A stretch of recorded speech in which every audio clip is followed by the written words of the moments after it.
Shalom, graças a Deus estamos aqui mais uma vez. Vamos agradecê-lo.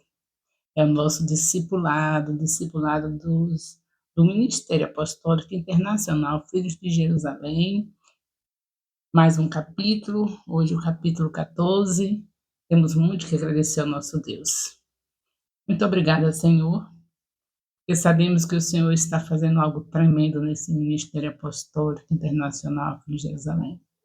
A tua palavra não volta vazia, falou o profeta Isaías. A tua palavra é como fogo, falou o profeta Jeremias.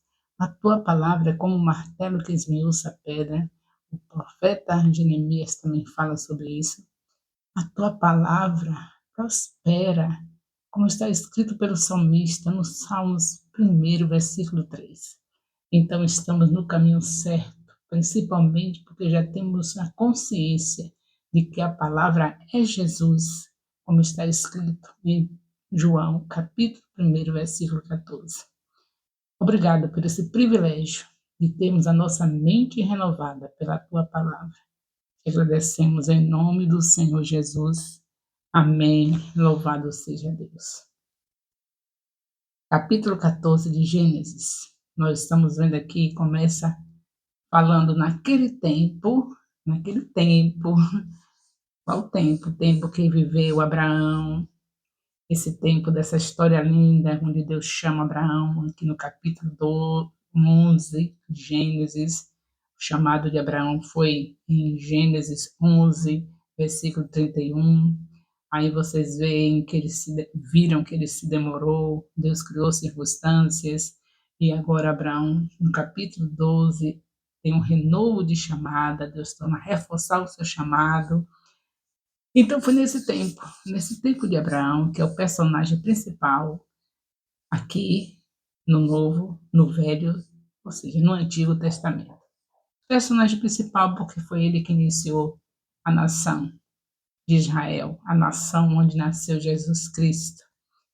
E estamos firmados na aliança com Renê e Ana Maria da Terra Nova, nossos mentores, e vocês estão firmados conosco, apóstolo Elias e Rai, então estão firmados também com Renê e Ana Marita, pois são os nossos mentores. E a visão que Deus entregou para ele foi essa: que Israel deve ser amado, deve ser motivo das nossas orações, porque Deus amou Israel e todo filho de Deus precisa amar o que Deus ama. Deus amou Israel de tal maneira que todo o Antigo Testamento é uma caminhada de aperfeiçoamento para essa nação, preparando o berço, o lugar onde Jesus Cristo haveria de nascer. Então é nesse tempo que tem aqui esses reis. Tem o rei Anrafel, que era o rei de Sinai, o rei Arioque, rei de Elazar, tem Kedorlaomer, rei de Elão, e Tidal, rei de Goim. Eles fizeram guerra contra Bera, Bera era rei de Sodoma, contra Bisa, rei de Gomorra, contra Sinabe, rei de Admar, contra Semeber, rei de Zebulon, contra o rei de Bela, também chamado de Zoar. Então tá aqui esse monte de rei, né? Se você for contando direitinho, você vai ver que tem muitos reis. Tem o Rafael, um deles, né? Tem o Arioque, lá se vão dois, Kedorlaomer, 3, Tidal, 4, Bera, 5, não é isso? Bisa, rei de Sodoma, 6, Sinabe, rei de Admar, 7, Semeber, rei de Zeloim, 8, Bela, também, o rei de Bela, Zebuim, o rei de Bela.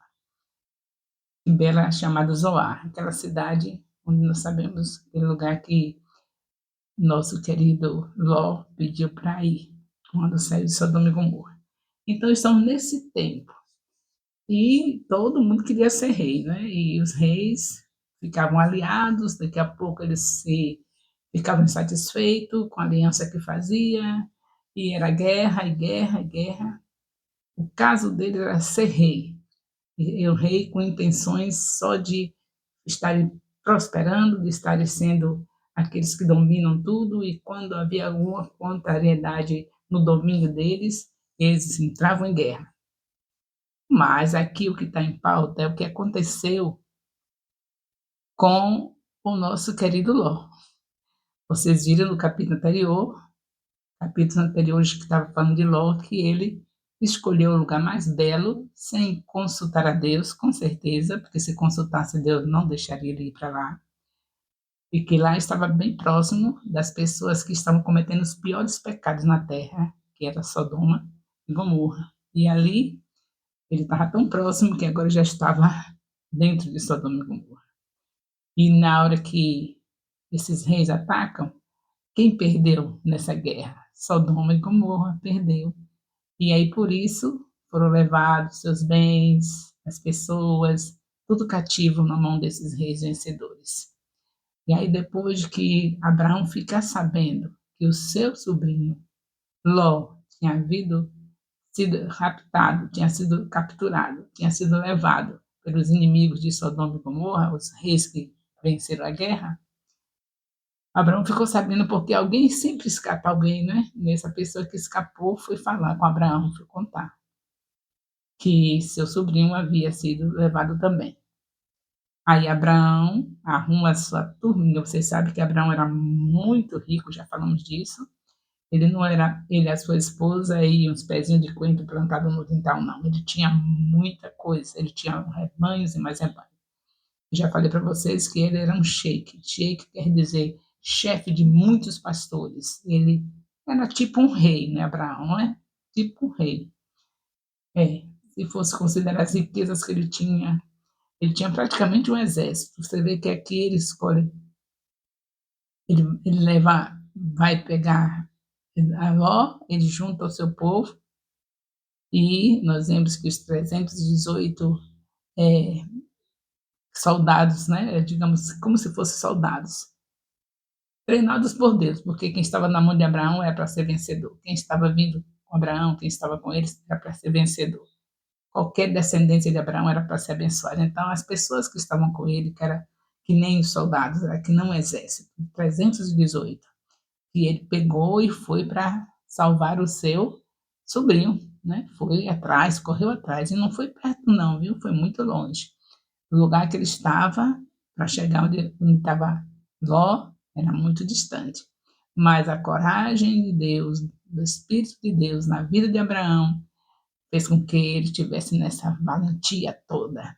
Sabemos que Abraão era um profeta, e o Espírito de Deus, nesse período de Abraão, só estaria nos profetas, lá adiante, quando Deus levanta sacerdotes, também nos sacerdotes, e nos reis, quando chegar no período de reis de Israel, vocês vão ver que o Espírito de Deus está sobre os reis de Israel, sobre os juízes de Israel, sobre os profetas de Israel.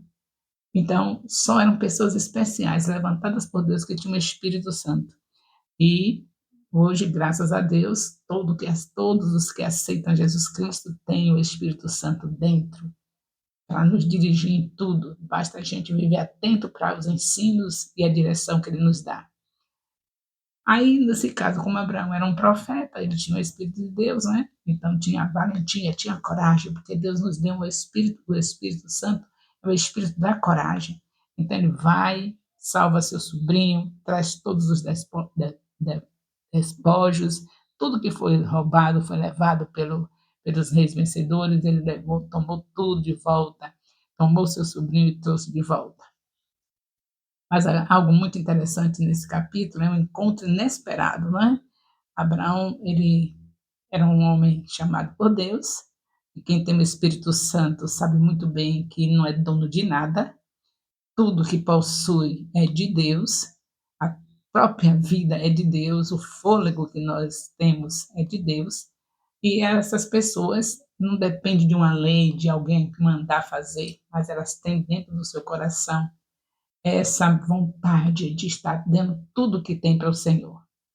E Abraão, de tudo que trouxe, de tudo que recebeu da mão do Senhor, porque foi Deus que deu a vitória para ele encontra alguém para entregar. Interessante, Deus tem um coração voltado para ele, um coração que está disponível para devolver o que é dele, porque o dízimo é a devolução do que é de Deus, a 10ª parte. Então, Deus sabia disso, apresentou para ele um Melquisedeque, a quem ele entregou o dízimo de tudo. Esse Melquisedeque é como se aparecesse do nada. Na verdade, ele está fazendo aqui a figura do Senhor Jesus. Ele está simbolizando Jesus, o Melquisedeque.